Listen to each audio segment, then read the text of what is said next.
me forever on fire. ಆರೋಪಿ ಐಶ್ವರ್ಯ ಗೌಡ ವಿರುದ್ಧ ಮತ್ತೊಂದು ಎಫ್ಐಆರ್. ಬೆಂಗಳೂರು ಬಳಿಕ ಮಂಡ್ಯದಲ್ಲೂ ಕೂಡ ದಾಖಲಾಯಿತು ದೂರು. ವಂಚನೆಗೆ ಒಳಗಾದ ಇಬ್ಬರಿಂದ ದೂರು ಹಿನ್ನೆಲೆ ಐಶ್ವರ್ಯ ಗೌಡ ಸೇರಿ 3 ವಿರುದ್ಧ ದಾಖಲಾಗಿದೆ ಎಫ್ಐಆರ್. ಮಂಡ್ಯದ ಪೂರ್ವ ಪೊಲೀಸ್ ಠಾಣೆಯಲ್ಲಿ ಎಫ್ಐಆರ್ ದಾಖಲಾಗಿದೆ. ಐಶ್ವರ್ಯ ಗೌಡ ಪತಿ ಹರೀಶ್, ಸಹೋದರ ಹಳ್ಳಿ ಮಂಜು ವಿರುದ್ಧ ಎಫ್ಐಆರ್ ಅನ್ನು ದಾಖಲು ಮಾಡಲಾಗಿದೆ. ಐಪಿಸಿ ಸೆಕ್ಷನ್ 406, 417, 420, 120B, 434 ಅಡಿ ಮೊಕದ್ದಮೆಯನ್ನು ದಾಖಲು ಮಾಡಲಾಗಿದೆ. ವಂಚನೆಗೊಳಗಾದಂಥ ರವಿಕುಮಾರ್, ಪೂರ್ಣಿಮಾ ಎಂಬುವರಿಂದ ದೂರನ್ನು ನೀಡಲಾಗಿದೆ. ರವಿಕುಮಾರ್ ಬಳಿ 40 ಲಕ್ಷ, ಪೂರ್ಣಿಮಾ ಬಳಿ 100 ಗ್ರಾಂ ಚಿನ್ನ, 15 ಲಕ್ಷ ನಗದು ವಂಚನೆ ಆರೋಪ ಹಿನ್ನೆಲೆಯಲ್ಲಿ ದೂರು ದಾಖಲಾಗಿದೆ.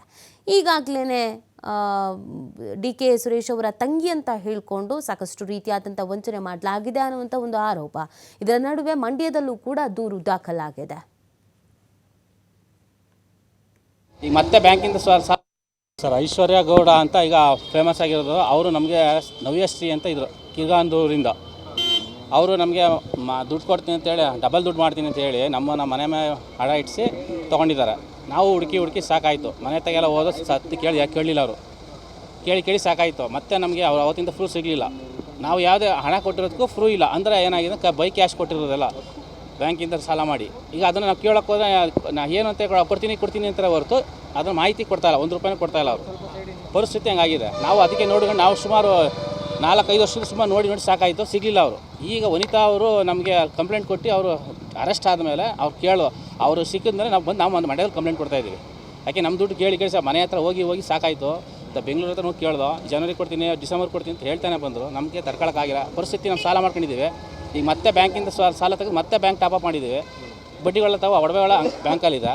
ಅದು ತೀರ್ಸಕ್ಕೆ ನಮ್ಮನ್ನು ಕೊಟ್ಬಿಟ್ಟು ನಾವು ಸಿಗಾಕೊಂಡಿದ್ದೀವಿ. ನಾವು ಅದೇ ನಂಬ್ಕೊಂಡು ಅದು ನಾವು ಕೊಡ್ತಿಲ್ಲ. ಇಷ್ಟು ದಿನ ಕಂಪ್ಲೇಂಟ್ ಬೇಡ್ಕೊಂತಾರೆ. ನಮ್ಮ ಮನೆ ಹುಡುಗಿರ ಸುಮ್ಮನೆ ಅವ್ಳು ಮರ್ಯಾದೆ ಯಾಕೆ ಕಳಿಬೇಕು, ನಾವು ಬೇಕಾಗಿಲ್ಲ ಅಂತಲೇ ಅಂದೆ ಬಂದೆ. ಸುಮಾರು ಅಂದೆ. ಈಗಲೂ ರೀಸೆಂಟಾಗಿ ಬೆಂಗಳೂರಿಗೆ ಹೋದಾಗ ಅವ್ರನ್ನ ಕಾಂಟ್ಯಾಕ್ಟ್ ಮಾಡಿದೆ. ಜನವರಿ ಕೊಡ್ತೀನಿ, ಡಿಸೆಂಬರ್ ಕೊಡ್ತೀನಿ ಅಂದರು. ಮತ್ತೆ ಈಗ ಜನವರಿ ಕೊಡ್ತೀನಿ ಅಂದರು. ಜನವರಿ ಕೊಡೋದು ಅರೆಸ್ಟ್ ಆದರು. ಈಗ ನಾವು ಅವ್ರನ್ನ ಹೆಂಗೆ ಕೇಳೋದು, ಯಾರು ಕೇಳೋದು? ಈಗ ಅನಿವಾರ್ಯ ಕಂಪ್ಲೇಂಟ್ ಕೊಡೋ ಪರಿಸ್ಥಿತಿ ಬಂದು ಕೊಟ್ಟಿದ್ದೀವಿ. ಕೊಟ್ಟಿರೋದೇ ಉಂಟು ಅಂತ ಕೊಟ್ಟಿರೋದು ನಾವು ಸುಳ್ಳು ಪಡಿ ಹೇಳೋಲ್ಲ. ಇದೆ ಅದಕ್ಕೆ ಪ್ರೂಫ್ ಇದೆ, ನಾವು ಕೊಡ್ತೀವಿ. ಸರ್ ಐಶ್ವರ್ಯ ನೋಡಿ, ಬೆಂಗಳೂರಿನ ಬಳಿಕ ಮಂಡ್ಯದಲ್ಲೂ ಕೂಡ ಈಗ ದೂರು ದಾಖಲಾಗಿರೋದು. ದೂರುದಾರರು ಹೇಳ್ತಾ ಇದ್ರು, ನಾವು ನಂಬಿ ದುಡ್ಡು ಕೊಟ್ವಿ, ದುಡ್ಡೇನೋ ಡಬಲ್ ಮಾಡ್ತೀವಿ ಅಂತ ಹೇಳಿದ್ರಂತೆ. ಅದಕ್ಕೆ ಇವ್ರು ಯಾಮಾರಿದ್ದಾರೆ.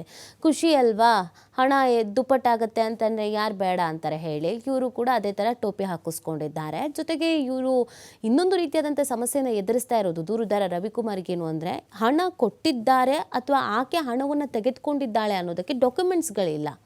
ಯಾವುದನ್ನು ಕೂಡ ಆನ್ಲೈನ್ ಟ್ರಾನ್ಸಾಕ್ಷನ್ಸ್ ಆಗಿರ್ಬೋದು, ಅಥವಾ ಚೆಕ್ ಆಗಿರ್ಬೋದು, ಅಥವಾ ಯಾವುದೋ ಒಂದು ಡಾಕ್ಯುಮೆಂಟ್ ಆಗಿರ್ಬೋದು, ಆ ಥರದ್ದು ಏನೂ ಆಗಿಲ್ಲ. ಬೈ ಹ್ಯಾಂಡ್ ನಾವು ಕ್ಯಾಶ್ ಕೊಟ್ಟಿದ್ದೀವಿ ಅನ್ನೋದನ್ನು ಹೇಳ್ತಾ ಇದ್ದಾರೆ. ಸೊ ಈ ಮುಖಾಂತರವಾಗಿ ಆಕೆ ಕೇಳಕ್ಕಂತೆ ಹೋದಾಗ ನಾಳೆ ಕೊಡ್ತೀನಿ, ನಾಡಿದ್ದು ಕೊಡ್ತೀನಿ ಅಂತ, ಈಗ ನಾನು ಇಸ್ಕೊಂಡೇ ಇಲ್ಲ, ಸುಳ್ಳು ಹೇಳ್ತಿರ್ಬೋದು ಅಂತ ಕೂಡ ಆಕೆ ಹೇಳುವ ಸಾಧ್ಯತೆಗಳಿರುತ್ತೆ.